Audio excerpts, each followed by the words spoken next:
Are you ready for a controversial topic? I mean, why are some cars so overrated? Well, they look cool, have epic engines, but cars like the Bugatti Veyron are hyped to the point where reality and promises don't coexist.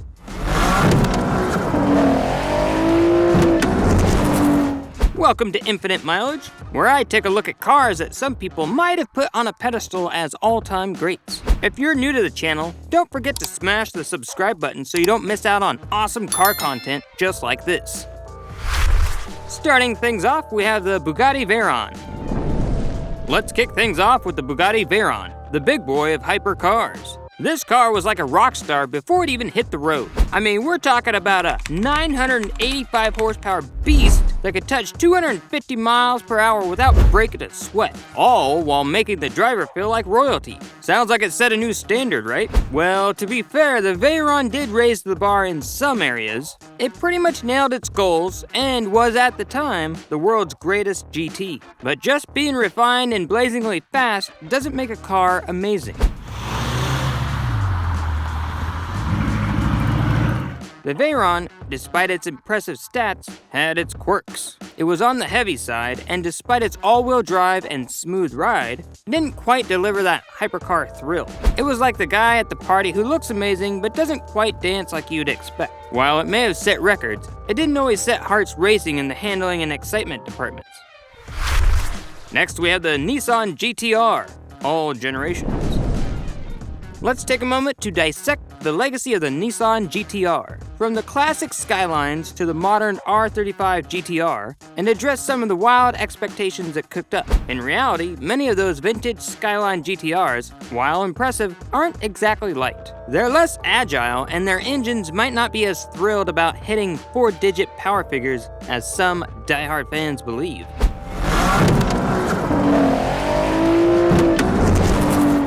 Yes, Godzilla reigns supreme on the track, especially the R34, which is a very well-balanced sports car, but it's still reliable like most JDMs. And the R35? That's a whole other story. The GTR was and is a technological marvel, but it's never really come with a budget-friendly price tag. Those relentless price hikes over its 14-year reign led to a base price in 2021 that could make your wallet cry. And if you fancy the Nismo GTR, well, be prepared to kiss goodbye to more than $220,000. It's not exactly the people's champion some might think it is. The next car on this list is one of the most hyped cars ever, so stick around to see which one it is. Like this video and subscribe to my channel if you still haven't. MK4 Toyota Supra. I might get some hate for tossing the MK4 Supra into the mix, but these will be worth 6 figures for all the wrong reasons. Is the Supra truly the end-all be-all of cars, as the internet says? Well, not exactly. It's got some heft, it handles decently for its size, but it's not the holy grail of precision driving.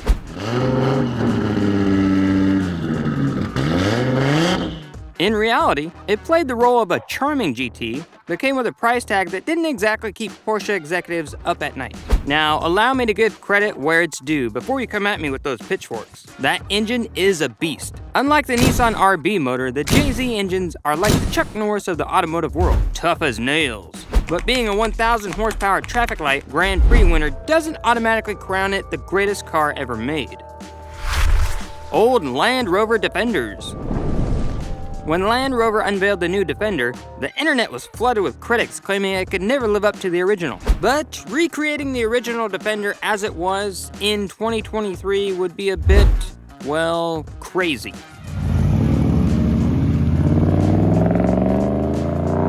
Believe me, once you hop behind the wheel of those vintage Defenders, they're not exactly a comfortable joyride. They're cramped, they make a lot of noise, safety isn't their strong suit, they're not speed demons, and building them is pretty expensive. So, let's be real with each other. Expecting a 2021 resurrection of the original Defender as it was might be a touch unrealistic. Next, we have the Porsche 911 991. Here's another hot take that might be a little difficult to stomach, but bear with me. Even with the near universal love for the Porsche 911, every now and then, even the greats can stumble. The original 991 is a prime example of this. It bid farewell to the beloved Mesger engine, the hydraulic steering, and the impeccably tuned 6-speed manual gearbox. In their place, it introduced a smoother yet less characterful direct fuel injection engine, somewhat boring electric steering, and an odd 7-speed manual.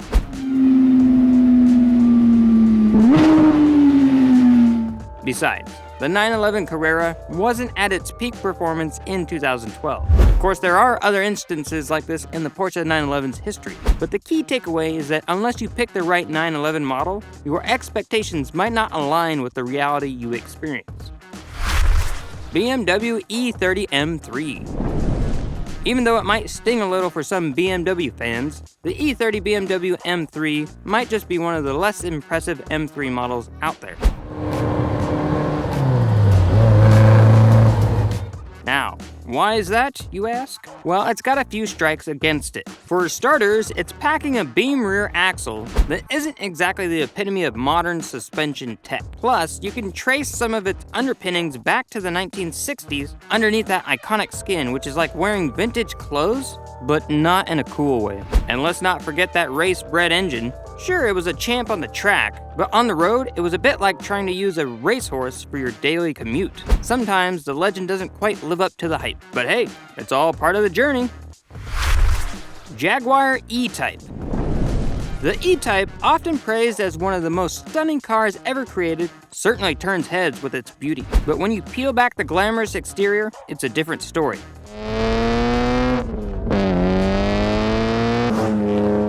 Those in the know about these cars are aware that the standard, non-race versions don't quite live up to the exotic appearance when it comes to driving pleasure. In reality, they lack speed, aren't particularly nimble in handling, and under the wrong conditions can be rather unpleasant to drive. It's a bit like the Lamborghini Countach in this regard. It excels at being a showstopper while parked. But what many tend to overlook is that the E-Type's drop-dead gorgeous looks often promise a driving experience that falls short of expectations. It's a case of appearance writing checks that the driving performance simply cannot cash. 2024 Ford Mustang. Ford tends to stick to tradition even amidst the shift towards electrification. Contrary to earlier leaks suggesting hybrid powertrains, the 2024 Ford Mustang keeps its traditional engine options from the S550, albeit with some tweaks. But the real issue is its lack of novelty like Apple with every new iPhone. The 2024 Mustang feels like deja vu as it shares the same platform as the S550, and it's even lost some of the retro-futuristic charm. The iconic dual-cowl dashboard has made way for a dual flat-screen setup, and this design looks somewhat haphazard in the base trim, especially with those two separate screens protruding randomly like mushrooms. It's almost as if they were nudging you toward the higher trim levels with a wink. Dodge Charger SRT 8.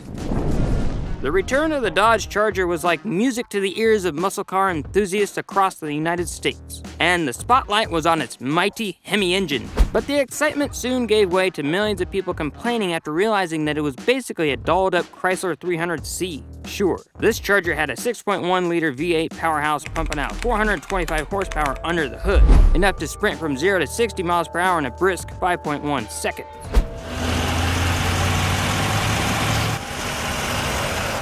But when it came to handling corners, well, let's just say it wasn't its forte. Inside the cabin was flooded with an overwhelming abundance of budget-friendly plastics, leaving a bad impression. And for those daring enough, there was even an option to slap on some flashy chrome wheels, just in case you wanted to question the Charger's once glorious image again.